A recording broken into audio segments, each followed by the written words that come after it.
Teorian bada definizio hori, baina gero ez da reala. Gure etxean bideo egite dituztenak, bideo bakarrik egite dituzte.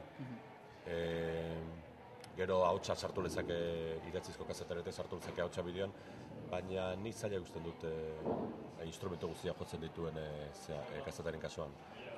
Gure bezalako proiektu txikietan eta enpresa txikietan horrelako gauzak landu beharko dituzke denborarekin eta beti jendearen lan metodak eta respetatuz eta jendearen lan eskubideak respetatuz. Iruperaukat kanpoan nintin esperientziatan ere denak batera eta denak denetara komunikabide handietan estatu batotan ez dute funtzionatu.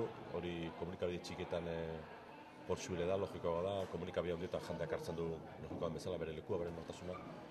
Baina ez dut asko sinisten lehen esan dudan bezala. Bonboa eta txapak eta txirula eta dena batera jotzen duen horrek kasuan. Ez dut uste gainean hortara jo beharko nukenik.